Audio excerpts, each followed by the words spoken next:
So with the breeding issue, by 2050, it is expected to rise to 3.2%. With medium migration, it would be expected to rise 9.3%. With high migration, it's expected to rise 16.2% in 2050. We're 2023. 2.6, okay. 3.2. Where are we now? From 2016 to 2023. And this is why people panic. This is a census. This year, 3.4%, which means Malta is already here, and we're 2023. So when the Maltese are going to see this, they're going to think, oh my gosh, we're going to end up with a quarter of us Muslim if we let them come. So this creates all sorts of problems, right? Because then the fear is, if you've got a sizable Muslim population, then they're going to want to institute their own ways, just like the Catholics did, right? Why wouldn't they? If the Catholics have freedom of worship, why wouldn't the Muslim community want freedom of worship as well, right? And so this is kind of to be expected. And what do people fear? Well, the obvious, right? These are issues that are contested in Malta. There's too many Muslims for one mosque, 3.2% of the population. That translates into something like 15,000, 20,000 people. You can't fit 20,000 people in one mosque, right? So there's problems. Where are they going to pray on the single day, the Friday? And there's also been a lot of concern about wearing the burqa, right? This is kind of considered by the general public as something of a security threat. The fear is, you know, that it might actually be Gordon under that burqa, you know, wanting to rob a bank or something like this, right? So this is the kind of general fear here. And then all of these ideas are associated with what's happening on the continent. Nothing of this, let me repeat, has happened in Malta so far. And this is why Malta is an interesting case to study when it comes to these conflict issues, right? But obviously you will recognize the London bombings, the Charlie Hebdo attacks, right? This is it's a result of culture clash, right? This is what we're witnessing here, culture clash. But then also, you know, I don't know if you're aware of the whole burkini debate. This is a woman on a public beach in France wearing the burkini, being approached by 3 police officers, armed, okay, with handguns in their pockets, and they're walking to the Muslim lady, she could be my grandma, and telling her to, you know, take off your clothes or else. Because we're in France, and with France, you know, it's a bikini that you need to wear. So you need to uncover yourself. I mean, the idea is unbelievable, right? Police officers asking females to undress. That's kind of what the law is in France. And that is where the big deal and the big concerns are coming. So what do the Maltese think? What does the general population think about all these minorities, right? And particularly the Muslims amongst them. Now, in the literature as well as in the colloquial, there's a bit of a confusion of terms, let's put it like this. So Arabs and Muslims are typically taken to be one and the same, right? So when the Maltese are referring to Muslims, they're referring to them as Arabs, because that is what tends to happen in Malta. The Muslims tend to be either Libyans, Tunisians, or Egyptians, mostly. That's the ones we get that come to Malta. If you're in Italy, then you get Moroccans and Algerians, right? So it's a different denomination, but still Arabs, right? So we refer to them as Arabs. So this is some research that we were doing 10 years apart to gauge, right, attitudes towards minority ethnic groups, right? So we're asking the Maltese on a thermometer of 0 to 100, with 50 being the midpoint, right? So anything about 50 is a warm attitude, so we're positively inclined. Anything under 50 is a negative attitude, so you're negatively inclined. You know, how much do you rate Western Europeans, Eastern Europeans, Africans, Arabs, right?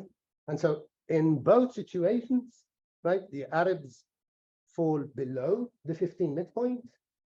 In both situations, the Arabs are the least liked. Okay, and over a 10-year period, there are statistically significant differences in the ratings attributed to Arabs. From 42, they slide down to 30.7. Okay, So they're really not very much like at all. These are the findings that apply to the Maltese alone, to the Maltese group alone. But we gather this data from everyone. Okay, so we also asked Western Europeans, how much do you like the Maltese? How much do you like Eastern Europeans? How much do you like the Arabs? How much do you like the Arabs? The Arab group was the only one rated below the midpoint by all other groups. So there is a general antipathy shared between all of these groups, right? Denigrating the Arab minority population. Imagine how hard it is to be Arab in Malta, okay? It's not easy. Most people are going to look at you and they're going to think negative thoughts, right? So that obviously makes it very difficult to achieve positive intercultural relations in my country. And, well, this is a place that hasn't seen a terrorist attack. Imagine what this looks like in France. You go to Marseille or something like this. Yeah, wow, that's scope for interesting research, I would say, right? So this is just to give you an idea of the problem that we're dealing with. Now, we are conflict resolution people. We apply our social psychology to these kinds of issues because we hope to be able to find ways that could promote some reconciliation. You will agree with me that this is not a sustainable state of affairs and it's not something that you can leave simmer, right? Because obviously this is something that's going to create problems, if not now, in the future. Okay, so what do you do? How do you solve the problem? Well, this is where the policy debate arises, right? Now, what I'm showing you here is something that you might have come across in literature by people like John Berry, right? And so on and so forth, that deals with multiculturalism, right? So the policy debate here is, what do you do? Do you try to integrate minorities or do you try to assimilate minorities? I think if you want an example closer to home, you can compare American policies with Canadian policies, right? So Canada tries to promote this kind of integration idea, right? So you have Francophones and Anglophones living side by side. It's okay, we're different and we're all happy. Whereas in the United States, my impression is that, you know, there are a lot of differences, racial differences, north-south differences, but they all are intended to melt away under the American flag, right? All united under, you know, the federal American Union, right? So the debate most of the time is whether you're going to implement public policy, social policy that facilitates integration, or whether you're going to go for assimilation. So assimilation policy looks something like, if you come to Malta, you need to learn to speak English, because everyone in Malta speaks English. We were colonized by the British, so obviously we speak English, right? So now if you come to Malta, you're going to need to speak English. If you don't speak English, you're not going to have health services, you're not going to have education services, you're not going to have housing, you're not going to have anything at all. When you get the certificate, then we talk. Then we are able to get you jobs and we're able to get you into the welfare system. So you're imposing, right, on a migrant population, a certain way of being and a certain way of life. Integration is a policy that's going to permit cultural differences to arise and also to be celebrated, right? So I think, in my experience, a very good example of an entity or a government that is pursuing an integration policy would be the mayor of London, right?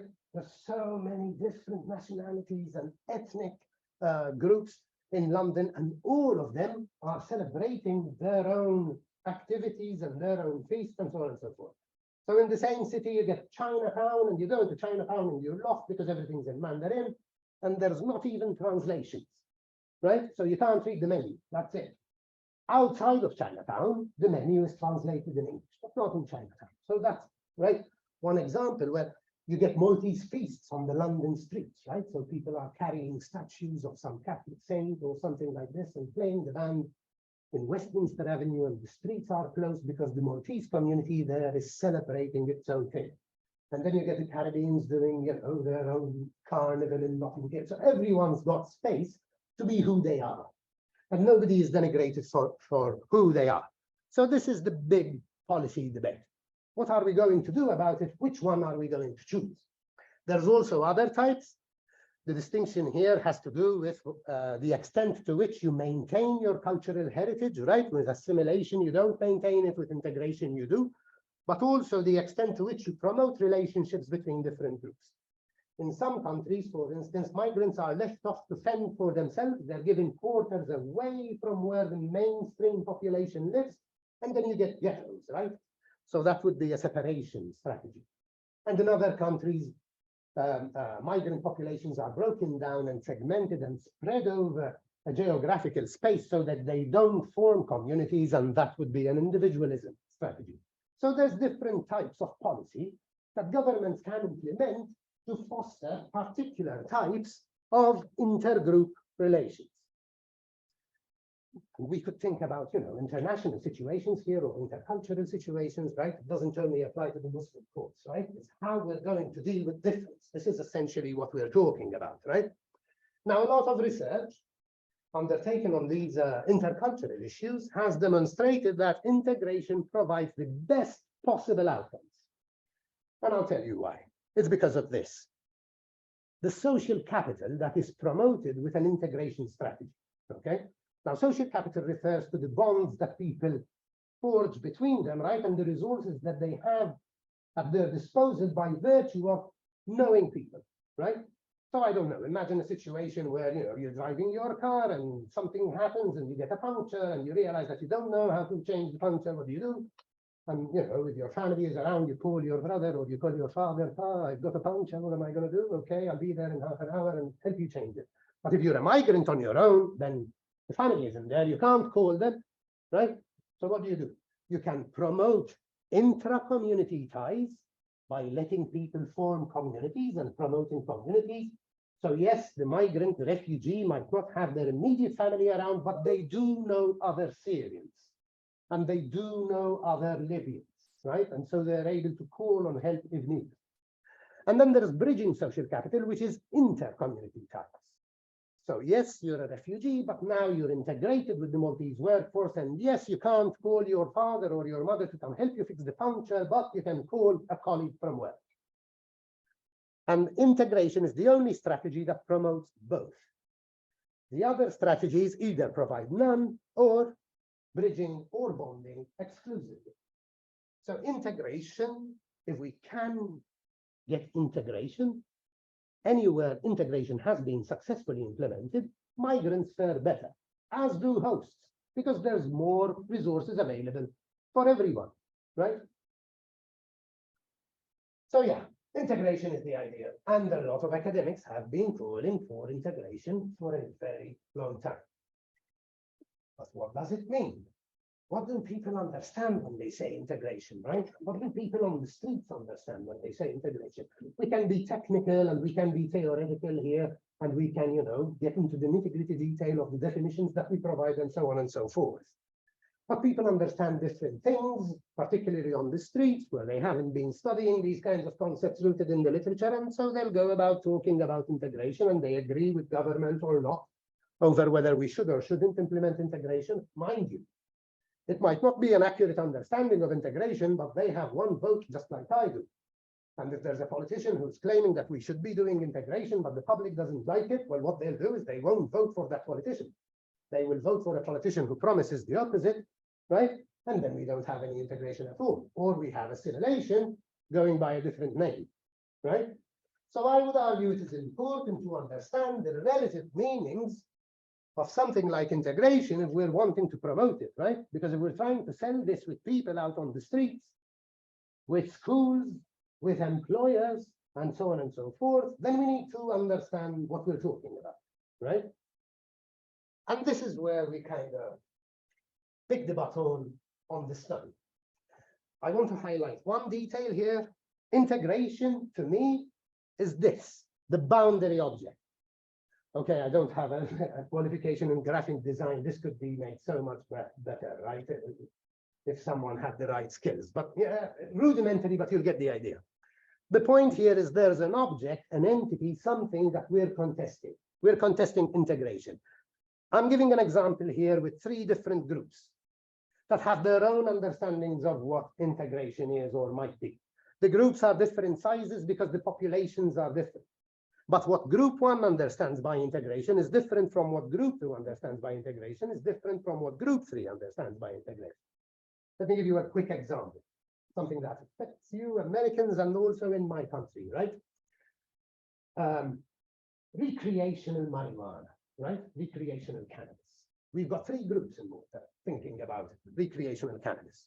The first group is typically people my age who understand this to be a little bit of a college drug, right? It's what, you know, college students do on the weekend. They meet at each other's homes, they slouch on the sofa, right? They smoke a spliff and they get stoned. And then, you know, you graduate and you need to get a job and you need to get real.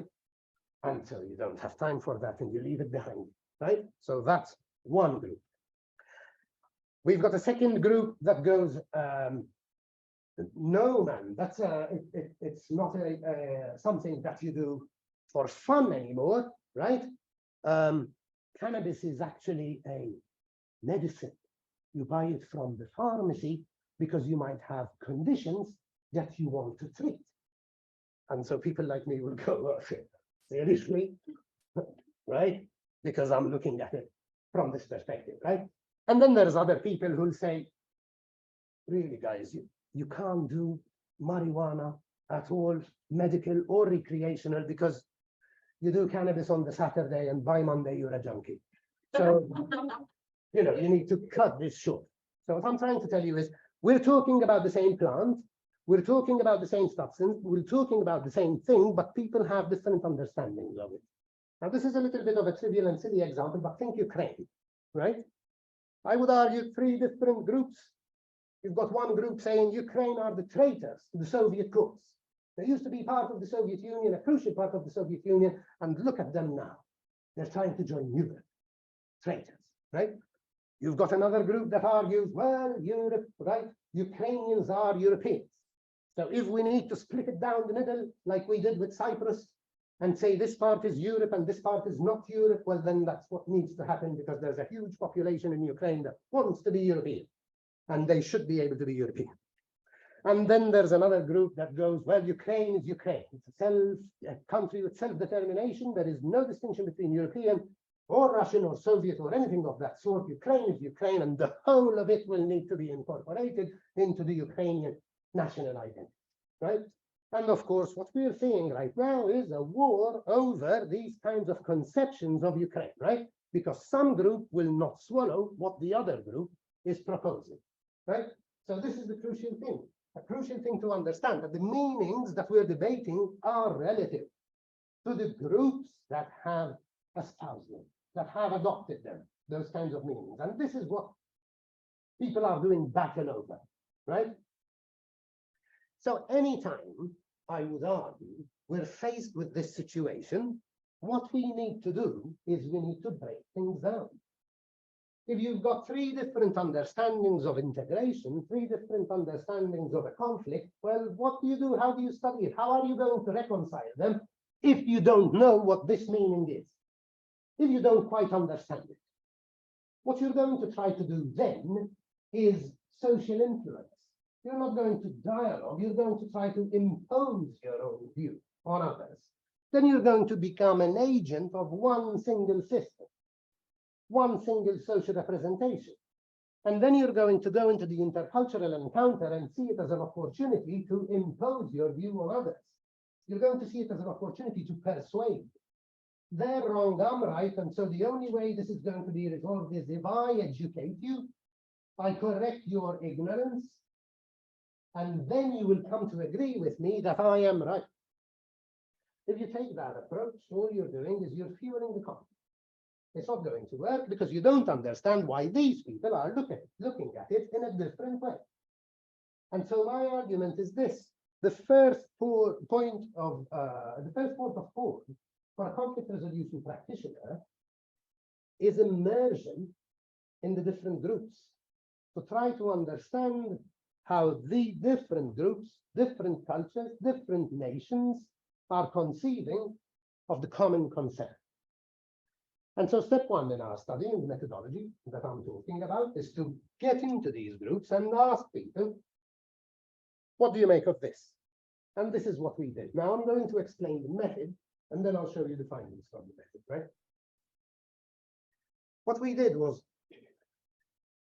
we went amongst the Maltese, right? And we conducted a very long series of qualitative interviews, right? So we sit down with people and we ask them, what do you think about integrating Muslims in Europe?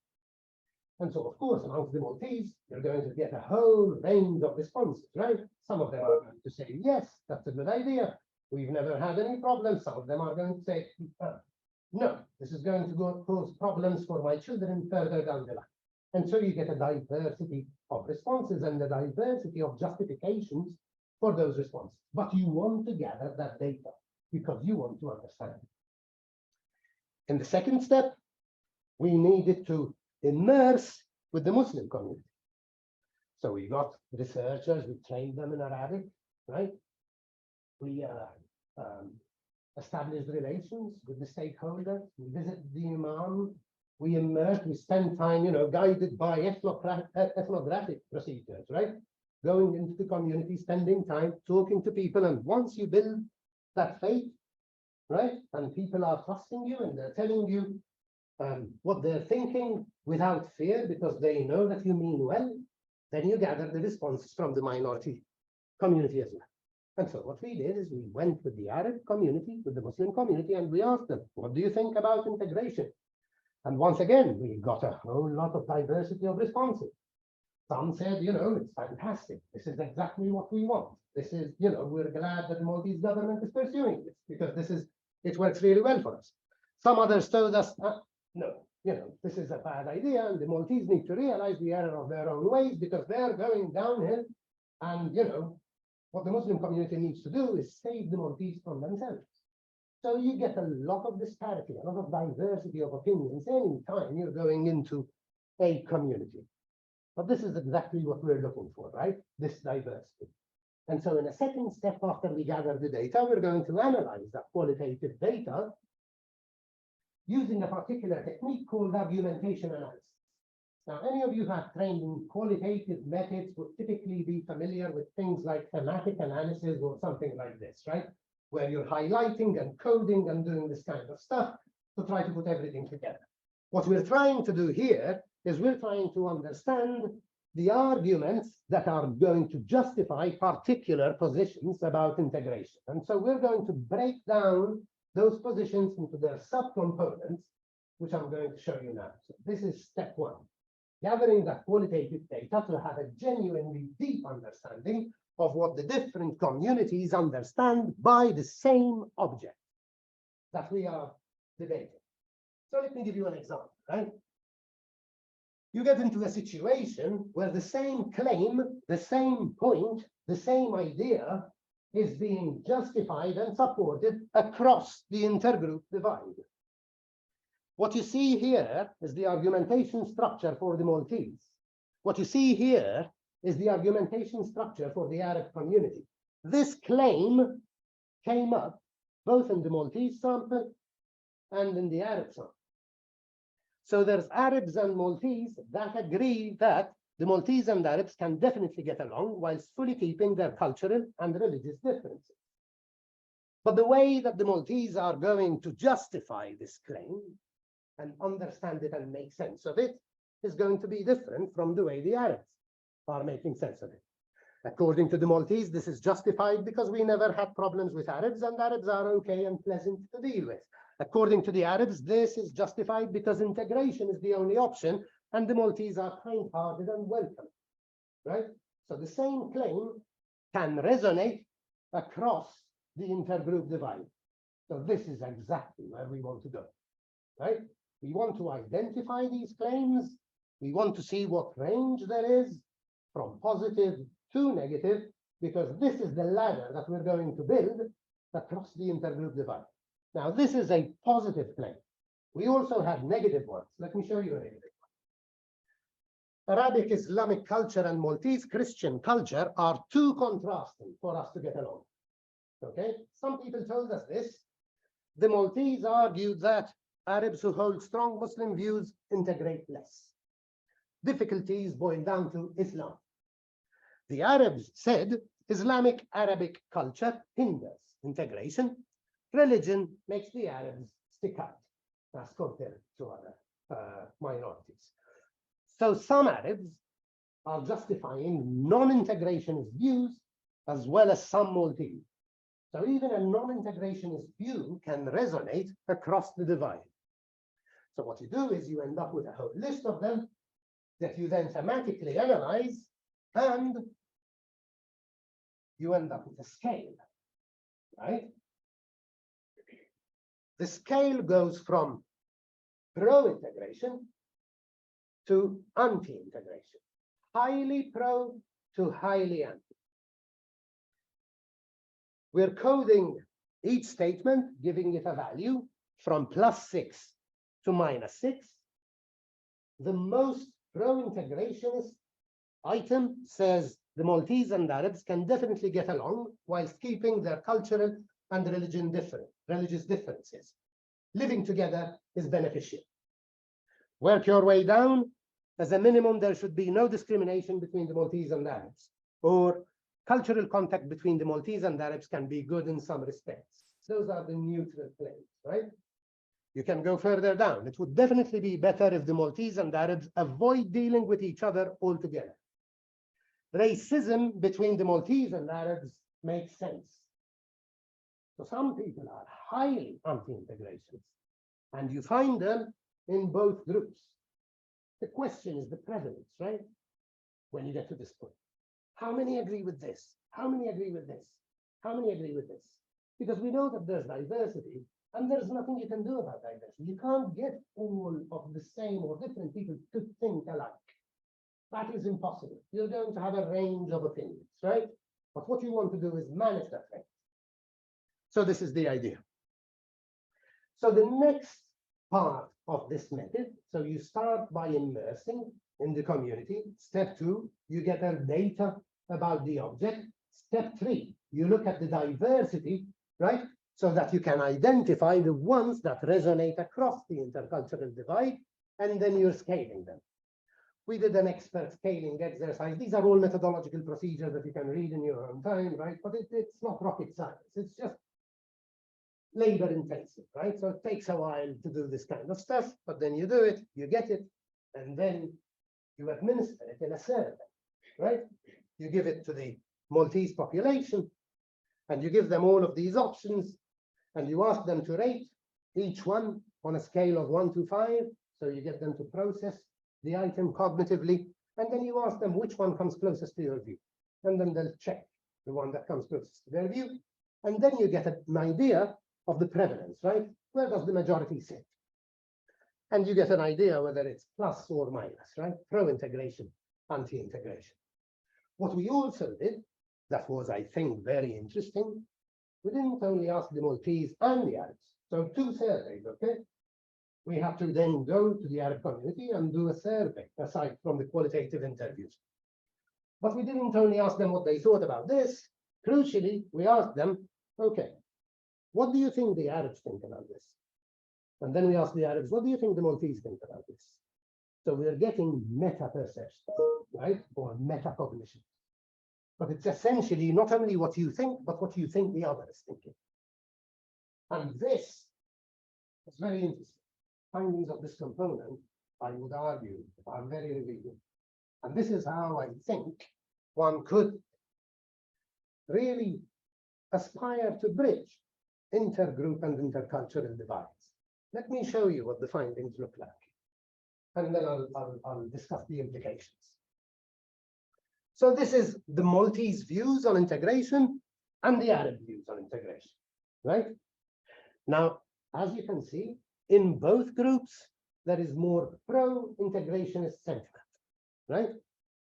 The pro-integration number higher than the anti-integration, both Maltese and Muslims. But you can also see straight away that there's a lot more pro-integrationist sentiment amongst the Arab communities than there is amongst the Maltese. Now, that is what one would expect with the integrationist literature. Of course, if you're migrating to the other country, you want to be integrated, but if that other country is mine, then, you know, I'm going to be picky, and I'm going to have my doubts about the extent to which I want you to integrate into my system, as it were. So this is kind of typical. But for me, one interesting finding is this point here. Where do they intersect? Because where they intersect is where you've got common ground, right? They intersect on this point, happens to be the claim here on our scale.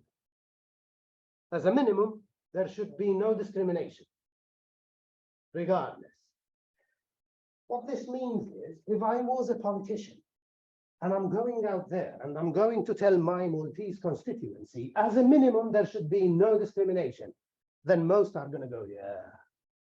And if I was an imam and I'm talking in my prayers and I'm telling my Arab community, as a minimum, there should be no discrimination, most are going to go, yeah, true, he's right. Because you're going to get agreement with this from here onwards. Anyone who's rated higher than this point is also going to agree with the lower ones. That's why you want a scale, okay? So this is the point of convergence. If you're going to promote anything, start here, because people will start agreeing with you straight away. And then you've got a message that you know is going to resonate, right? So if you're wanting to implement any change, this is a good way to start. But then let's look at the attributions, the metacognition, right? Because that's going to reveal who you need to work with. What social interventions do you need to do to reconcile the conflicts? Who are you going to work with? Are you going to work with the Arab community? Do you need to change the Arab community in any way? Look what the Arabs are doing. They're highly pro-integrationist. What's the point of going to the Arab community and telling them that we need to promote integration? They all agree already. So it's a wasted time and effort, right? You need to know who you're going to need to intervene with and about what exactly you need to intervene. So when we asked the Arabs what they thought the Maltese think about integration, I think this was a very interesting finding, because the lines here are parallel, right? They kind of tend in the same direction. Only the Arabs are thinking there's less Maltese who agree with them. But the general idea is the same, right? There's some anti-integrationist sentiment, but most are pro-integration. But the Arabs are thinking, so they're thinking rightly about the Maltese. They get the slope right, okay? Only a little bit less, right? They're thinking that the Maltese are less integrationist than they actually are. Only a little bit less integrationist, not too much. But they get it right. There's a similar trajectory there. Now look at the other one. This is what the Arabs actually think and what the Maltese think the Arabs think. So the Arabs are very highly pro-integrationist, but the Maltese don't get that. The Maltese think that the Arabs are not integrationists, right? They think that the Arabs do not want to integrate, and so they attribute much more anti-integrationist sentiment and much less pro-integrationist sentiment to the Arab community than what really exists in real life. And so if you're wanting to do an intervention now, who do you go to? And about what? Do you go to promote integration with the Maltese? They're going to agree with you. They're already pro-integration. Do you promote integration with the Arabs? Again, they agree with you. What you need to do if you're going to do anything to reconcile these disparate ideas is you need to correct the Maltese views about their perceptions of the Arab community, because there's a misunderstanding there. And why did you get this understanding? Because the effort of the study was to gain understanding of the relativity between the different groups. And so this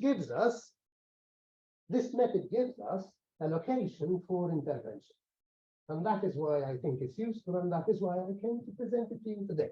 So let me work towards some conclusions now. I hope I'm on time, right? I'm good, very good on time. Okay. So the first take-home message, as far as I'm concerned, is that different groups, different cultures, different nations, different entities, different races, different ethnicities elaborate different social representations of the same object. You can call them other things, social constructions, call them construents, call them whatever you want, right? Let's not get too technical about the terminology and the jargon. The idea is that the same object is understood differently by different groups, right? And what this means is that what is common sense to one group might be common nonsense to another group, or non-common sense to some other group, right? But actually, common sense is relative. Now, this is quite something, okay? If you type in common senses, when you're writing your papers or something, right, it will come up as a spelling mistake. Because according to Word, you can't have a plurality of common senses. It's just one, common sense. But actually not, I'm arguing otherwise. Different groups have different common senses, okay? And the reason why you need to immerse in a community and do that kind of qualitative work is because that is exactly what you need to understand. What's the common sense when it comes to integration amongst the Arabs? And how is it different from the one with the Maltese? Because if you understand that, then when you're trying to make an intervention, and I'll take you back a little bit, I'll come back here. What you want to do if you're promoting a particular idea, a particular policy, let's say you're trying to sell this. You're trying to sell this idea, you're trying to promote this idea. If you're selling this with the Maltese, you don't sell it using these items that you've gathered from the Arab community, right? You're going to sell this to the Maltese in a way that they understand. They might disagree, but they will understand. And if you're the Imam and you're trying to sell this idea with the Arab community, you don't use the rhetoric that the Maltese are using, because that is Maltese common sense. You use the Arab common sense. The Arabs understand it. They might disagree with it, but they will understand it. And that's what you want. You want the same message to resonate across different common senses. So that scale becomes the ladder that you're going to use to build up, ideally, more integrationist, more peaceful, less conflictual views, as it were. So yeah, this is bridging the divide. Understand the issue in relative terms, unpack the meanings in this way that I've just shown you, explore the attributions to understand where the misunderstandings lie and where the discrepancies lie. And then I would argue you can try to make an effort to staircase public opinion towards collaborative ends. Again, we could use different terms. You could say nudge public opinion towards collaborative. We wanted to do the behavioral science kind of thing. I can talk at length about these kinds of things, but I don't want to waste time on getting too technical. I hope I'm not saying things that you teach the other way around to your students here at the Carter School, but the point is, if we've got a conflict and we're trying to resolve it, ideally we're going to try to move in a conflict resolution direction and a peacemaking, peace-building direction. And so if we're going back to the scale here, and we've identified this point, as a minimum, there should be no discrimination between Maltese and Arabs. Well, if we can get a spokesperson from the Maltese community and the spokesperson from the Arab community to say the same thing in different ways, such that it resonates across the groups, then we get agreement here, and then we staircase up. We don't go to point number one, because this will get us too much resistance, right? There's a huge difference. You need to work your way up, not jump up. And this is maybe one reason why some political efforts fail. They are too ambitious, and then they get rejected, right? Because the starting point is down here. So you can't, sell full integration to a skeptical people. But you can maybe sell, that we have similarities and we should identify them and support them. Or having different places of worship side by side strengthens society. So this is what I mean by staircasing up. So what I've tried to show you is a methodological procedure, right? That is labor intensive, but that will give you common grounds across whatever divide that you're wanting to study. And from there, well, then it becomes a public relations exercise. Then it becomes, social influence. And I'm not going to go into that because, at this point you need Taylor Swift to send the message, not Gordon. You get the idea? You need celebrities and politicians and that kind of thing to do this kind of job. You need Facebook and Insta and the rest of it, right? But the point is, you know what needs to be done to reconcile that divide. So for me, this is a little bit like a zipper, right? You've got messages that resonate across the divide that you could use to scale up towards a more peaceful trajectory, as it were. Now, okay, I hope you enjoyed the content of this presentation. One slight word of kind of concern or warning.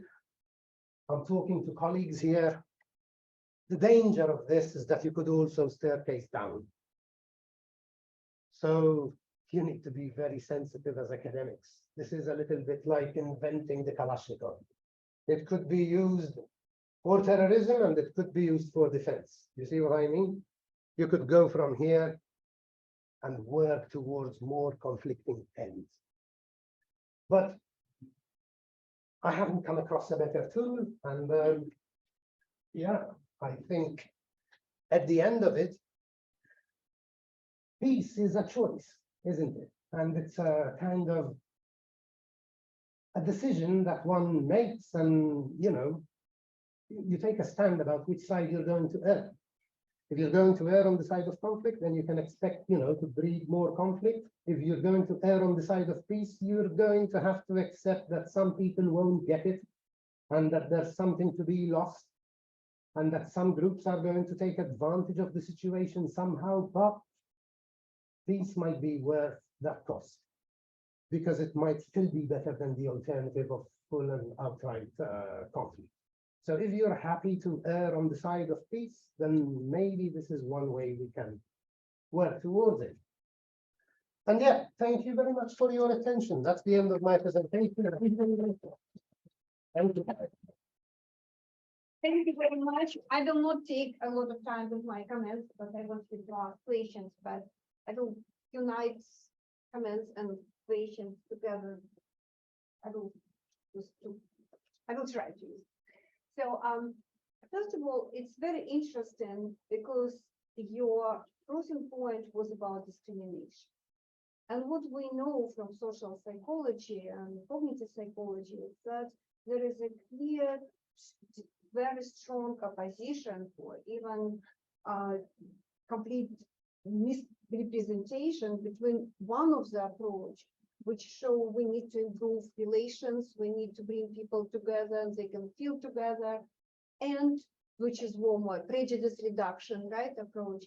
And another approach, which is social action and social change approach, which actually tell by bringing together people and creating positive perception, we actually reduce ability of these people to produce social change, because there are multiple theories of pacification, of border crossing, and all. So in this point, discrimination becomes very interesting because it's actually crossing these two major approaches, which also brings this idea of power imbalance. What you're talking here about these two identities, which it's a great, actually, I really want you to understand how important understanding of meaning, not just as people, are you pro-integration, are you pro-democracy, but understand this competing meanings of identity, of culture within the society, not only what does it mean, but how they compete and what are intersections between them. It's a wonderful, wonderful research. But also this idea of balance of power, because what we're talking about, Muslim and Maltese people in this case, they are not equal in power, right? Completely not.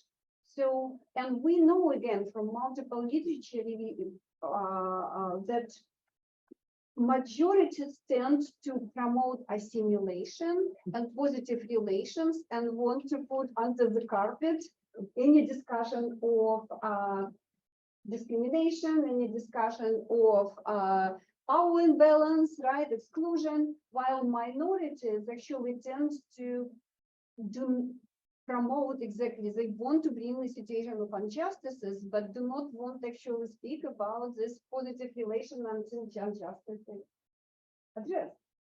So this is my first question. How you deal with this understanding of power dynamic and these two approaches in social psychology, which bridge social change and reduction of prejudice, right? This is to body of literature. Mhm. And my second question, which is also came from interesting perspective, because what we see in Malta is very different from many other places in Europe, where a lot of time Muslims and Arab also perceived negatively because of their racial attitude, and there are these perceptions that because they are from Africa or because there are very negative. So it's basically more race, ethnicity, or culture, which reject them. But in Malta, we clearly see it's a religion, right? Because Africans, if you remember, go like much higher assessed than, because religion for Maltese people is the key, right? Because Maltese national identity is all about religion. If you're in Malta, I strongly recommend you to book a class, right? And be in Malta next year. And still accepting applications, it will be unbelievable experience. Unbelievable. Because in Malta, you see religion everywhere, right? So how do you think that maybe bringing the ideas of shared society, civic meaning of identity, somehow can address this religious disparity? So there's just two questions. I don't want to, because I'm very excited about your research, very interesting, but I will start with these two questions. And while you're thinking about your questions. So just to add, let me do a little bit of marketing about the program. Like you're here, you're an audience, you're my target, right? So this study we did in Malta, funded by the Maltese government, because the Maltese government was over the past decade pursuing an aggressive economic agenda that relied on immigration. That's why the numbers increased so much. Okay, it wasn't through breeding or anything. The numbers increased because the Maltese government went out and sought a lot of third country nationals from predominantly Muslim countries to come and work in the Maltese economy so that it could expand, and that resulted in a higher prevalence, right? So we did this for the Maltese government, but now it's been taken up by the European Commission, and we've got funding to now do this same exercise across the entire European border. Right, so we're starting from Finland and all the way up there where the conflict is currently raging, going all the way south and then around the border to Portugal. So one strength of this program is that we're bringing the social psychology that is being pursued in the United States, mostly focused about the issues that you've got here, right? And then the social psychology that's happening in Europe, mostly focused around these national histories and the differences between them. So I think that is a very interesting point to make. Now, I'm going to just make reference to one term that I think has something to do with both questions. For me, all of that is ecological. Now, this is kind of hard to understand, but the reason why I'm saying it's ecological is because I don't take a person's logic, so common sense. When I'm talking to you, I'm assuming I'm talking logically, and because I'm logical, you're understanding, the logicality of what I'm saying. Well, I'm arguing, there is no formal logic here. This is ecological. So my answer is that you need to look at the ecosystem. And the issue of discrimination makes sense here just because when we were looking at it, it just happened that this statement is what the people are agreeing on, right? If it wasn't that, if the point of convergence was down here, then we wouldn't be talking about discrimination. We would be talking about something else. Discrimination just happens to be something they agree on. Now, whether you're going to pursue one or the other, that depends on the findings that you're going to get and the particular circumstances at the particular time between the particular groups that you're looking at. So I can't answer that unless I've got a reference to a particular conflict situation and I've got the ecological data already gathered from these different groups. I don't think there's a silver bullet. I know we do a lot of work in our research that tries to be predictive. I do it as well. You can see the regressions. And the whole idea is we're trying to predict behavior, but what works in the US doesn't necessarily work in Europe. What works in Europe doesn't necessarily work in the US. We need to immerse.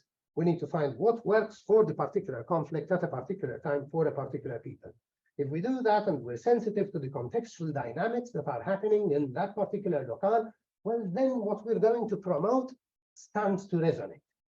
If we're just going with our theories and assume that we're going to put together people, and then out of contact it's going to work, because in the 1960s somebody did some experiment somewhere. I'm sorry if you're a contact person, but hey, if contact worked, then Israel and Palestine would be fine, but they're not, right? They're in contact and fighting aggressively, and they've been doing that for a very long time. So for me, it's the ecologicality. And the second question, it slips my mind. Yeah, second question was about civic meaning or shared concept of shared society instead of multicultural meaning.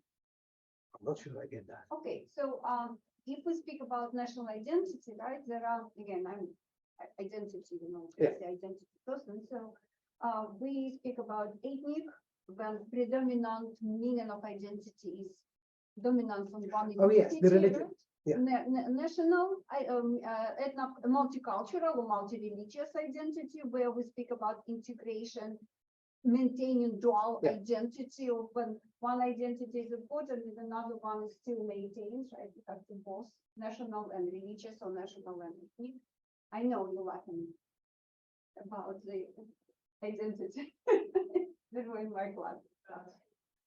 But also speaking about the civic meaning, it's something which completely diminish importance of ethnicity or religion or whatever. It's the only important is contract between you and the state as a citizen, right? And the conceptual idea of shared society also showing that doesn't matter where you come from, doesn't matter what God you believe in, and doesn't matter how you look, we share in city, we share a nation, we share in space, ecology, shared ecology, right? Yeah. We live together at the same time. Yeah. So do you think that maybe it's a possibility instead of integration and multiculturalism to actually promote this civic meaning Right. of identity and shared society? Because this is where Germany comes, right? They really found that multiculturalism is not what works for them. Yeah.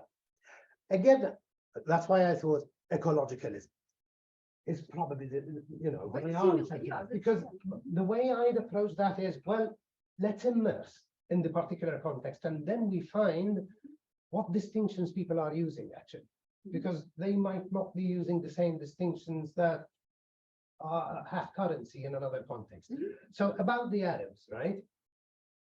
Yes, religion is a big issue, but religion is a big issue in every European country.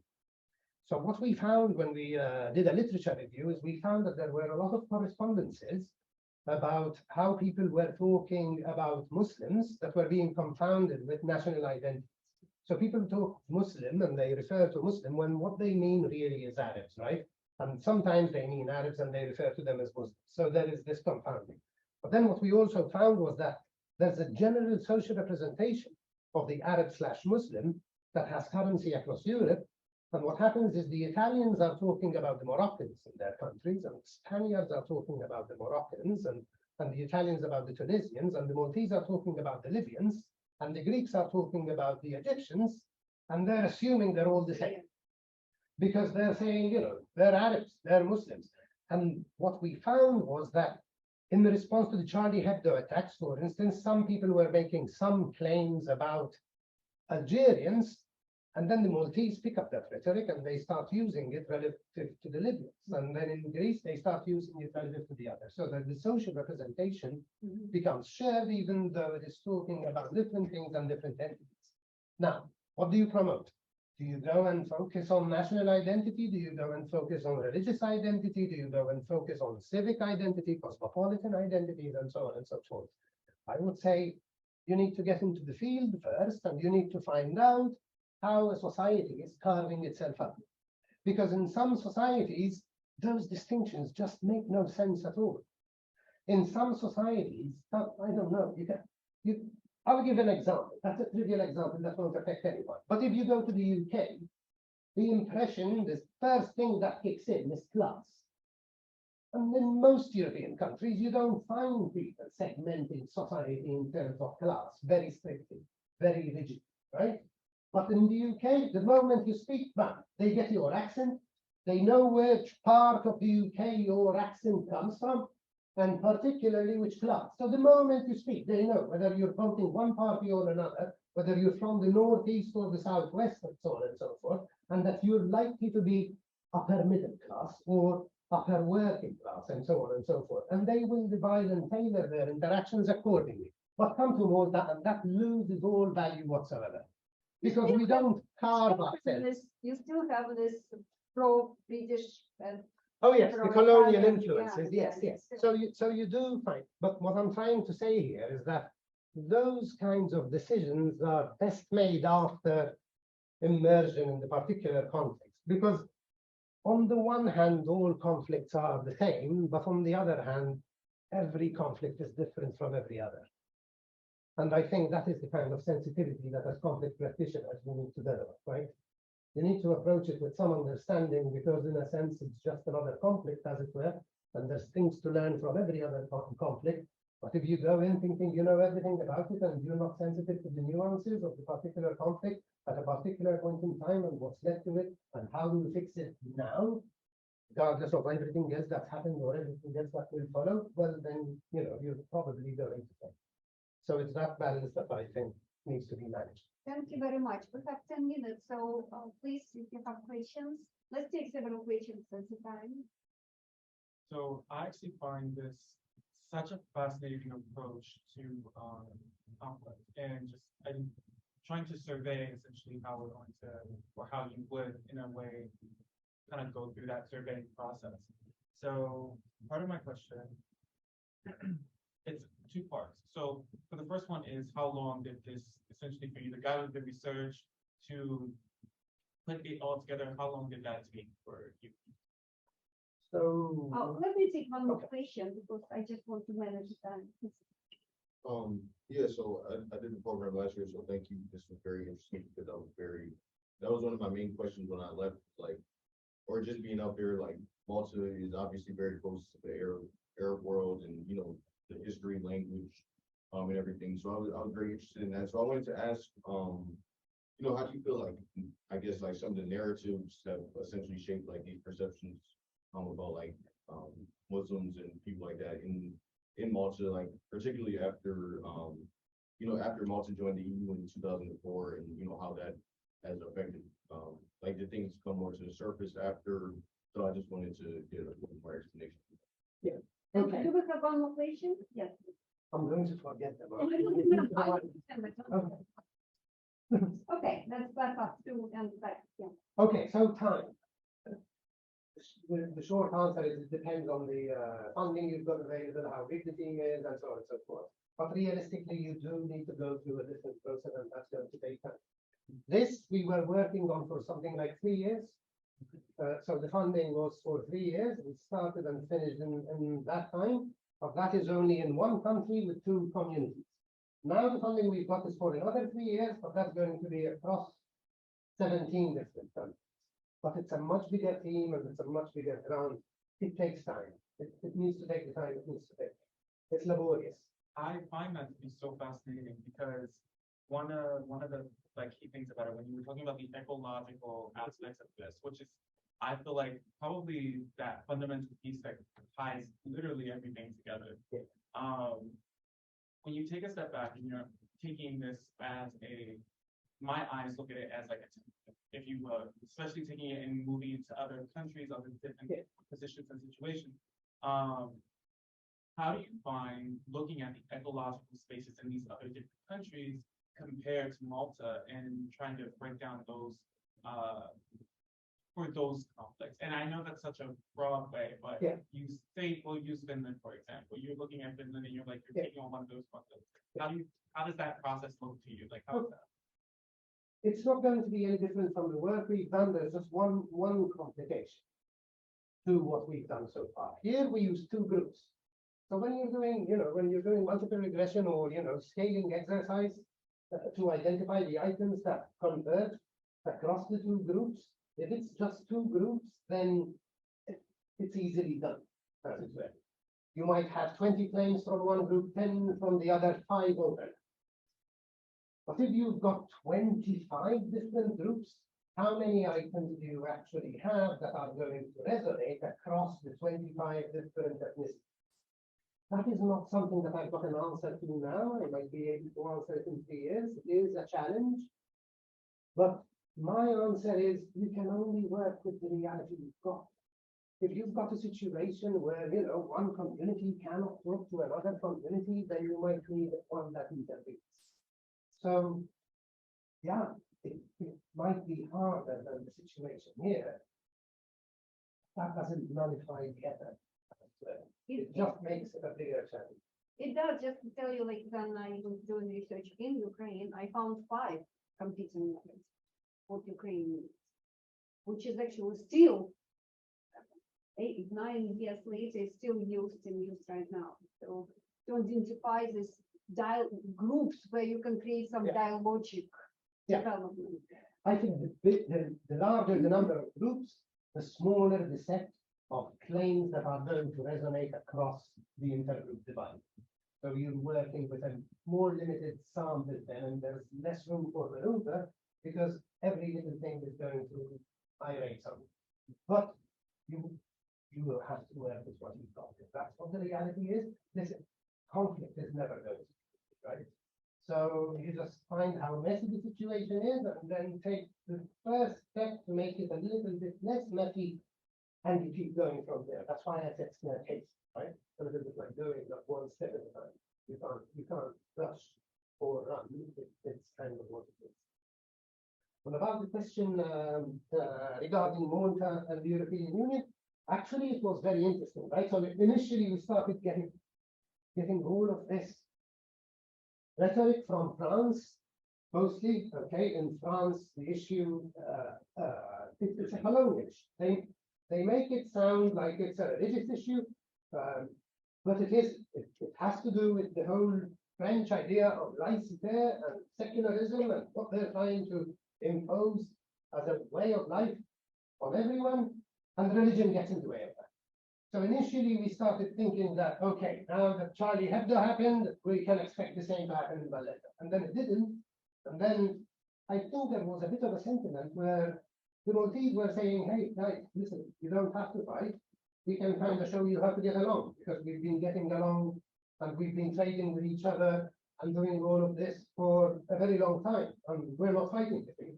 So there was a little bit of a pro-integrationist sentiment where the Maltese thought they had something to teach the world, as it were, or you like this, about these kind of issues. And that helps, because it makes the Maltese feel like, and generally speaking, we figured it out and we don't have any issues.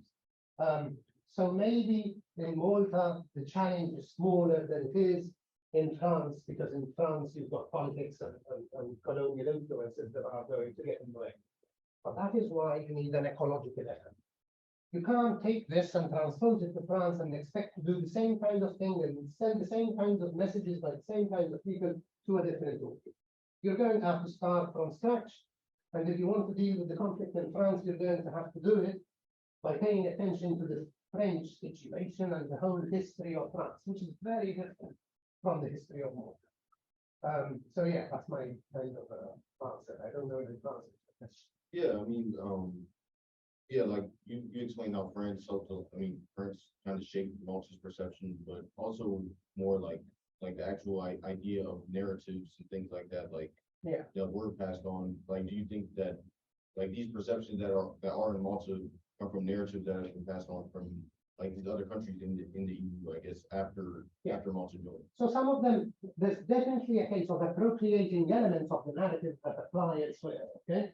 So a narrative that you become familiar with because you're reading and then you think applies, and some people do that. But I think the sense that I got over the interviews was that European countries are actually messing this up, and they've got something to learn. But then we're not a colonizing country. So our narratives are completely different, and they don't apply in the same way. So I think the Maltese have a full sense of security in this. Okay, because if you have the messy history of the French colonies, then the challenge is going to be quite. Yeah, just European division is also so fascinating exactly with this ecology of social representation. When exactly the Eastern Europeans are like, why we should accept we will not really benefiting from all this countries. And why and at the same time the Western countries calling them you are prejudiced, biased, and so on. So they bring completely different dimension. It's not about just different narratives. It's about different value dimensions that you bring, and they are not parallel. And this is, I think, the key. But we have time for one more question, I think. So for setting up this particular study, did you account for, maybe it would be easier to find people who were pro integration to interview, or people who are not, like, oh no, I don't want to be a part of this. And then when you actually got your results back, was there any kind of why element to this? Because on this ground specifically, he said, you know, this is the point that they need on +2, and all the people who are pro-integration would obviously agree with this. In my experience, that's not always the case. People who are negative, say plus or -5, will be like, oh, I will not go any higher than a -5. That's it. Oh, yeah. And then for people on the other side, Oh, you tend to say people more agreeable, so like, yeah, I'll go a little lower than my like. So it's more of the quality of what is the minimum acceptable level versus ongoing. Yeah. Okay, so the scale is divided into two. Let me pick the second part of the question first, right? So the scale is divided into two. The 6 negative items are nested. Okay, so if you've got racism between the Maltese and the Arabs makes sense, then every other item that is negative is nested within that, right? Because that is the most extremist claim that can be made. And this is a similar one here. If you're extremely living together is beneficial and the Maltese can definitely get along with cultural and religious differences, then you're necessarily agreeing with there shouldn't be discrimination, right? So the scale is, when we analyze these, we analyze them as 2 different scales. We have a pro-integration scale and an anti-integration scale, because the pro and anti part are nested. So this is why you can assume that if you've got convergence here, then you've got agreement with a lesser one as well. Or alternatively, if you've got convergence here, then you've got agreement with a lesser one. Now, this is something, I didn't invent this method of scaling. It goes back to Thurston. So in the kind of methodology literature, this was the way most scales were devised in the early days of social research, before Likert said, give them separately and measure 1 to 5 so that we have continuous variables on each one. But that is a statistical argument, not necessarily an ecological one. So what comes up as a point of convergence, that is a characteristic of the society that you're working in, the sample that you're working in, right? It's what it is. It doesn't mean, I'm not saying go into any society and start with discrimination. You start with discrimination here because that is what the data has given you. If you're doing this in another country, then you might find convergence on an item down here. And so the best you can hope for is to go from an extremist anti-integrationist view to a less extremist anti-integrationist view. You might not end up promoting integration at all, because these kinds of views might be too far out. But you could at least try to, if not build peace, minimize the conflict, as it were. So that's why, you know, we treated them separately. When it comes to the sample, the why is something that we answered before. So the why is this. That is why you do argumentation. This comes from Tullman in the tradition of argumentation analysis. It comes from studies of the law courts, right? When sentences are given by judges, right, you get a claim or prosecution, defense, guilty, not guilty, and then that needs to be justified. So the why is the structure of justification. So this is divided into claim, warrant, backing. Then there's qualifiers and rebuttals. This is the argumentation analysis. I don't want to bore you with details, but if you're interested, we've got a paper coming out in the Journal for the Theory of Social Behavior explaining just this procedure alone. So the justification is something that you already have. When people tell you, This is the statement I agree with most of all. You have already done the qualitative work to understand what they mean by it and why they agree with it. Why? Because we never had any problems with Arabs. What's the evidence? We simply get along on a daily basis. Unlike abroad, unlike France, here we have no problems, right? Now that is a qualification that's only going to apply in Malta. If you go to France, you're not going to find this. So in a sense, the why was gathered before. The sampling, we have the representative sample of 1,500 respondents in the Maltese population, and we didn't segment in advance, it was completely random. We couldn't have a random sample of the Arab population because there is no database from which you could extract a representative sample. So no, we had no prior conception regarding whether views were going to be more likely pro or anti. The method of polling we used was calling people through randomly generated numbers and then administering a questionnaire that way. So we had a huge sample size for the Maltese. For the Arab community, it was obviously less. We have more difficulty recruiting female respondents, and that is because many whom we were trying to recruit wanted somebody else present in the family, and we found that most interviews were kind of happening very casually, right? We're trying to administer a questionnaire in the same way for everyone, and what we found was you get a wife who wants the husband there, and then they start talking about them before she gives you the response, you know, they kind of bounce up between them, and that kind of got in the way. So we had less females than we were hoping to get, but we don't know the proportions anyway, because there is no census of the Arab community as such. We gathered as many as we could for as long as we could. It was an extensive exercise. It was facilitated by, we talked basically to every NGO and every faith school that there is in Malta, and we distributed the responses from there, gathered everything, and worked with that data. And that's another interesting thing, right? In real situations where you have real conflict, and you have to go into these communities that are, you know, not represented, not on this, they don't have the identity card. Some of them might have been asylum seekers that are not even documented. Right? They may have come with a boat, just jumped on shore, never been tracked, nobody knows about them, and then our researchers are meeting them for the first time. They're not on any register. You can't hold those kind of people. So doing research in the laboratory with a mainstream population is one thing. Doing it in the field is another. I take your point. There are some methodological sacrifices that might be needed in those kind of situations that make the situation perhaps a little bit more cloudy than we would like it to be. But I would settle for cloudy than nothing at all. Okay, thank you very much.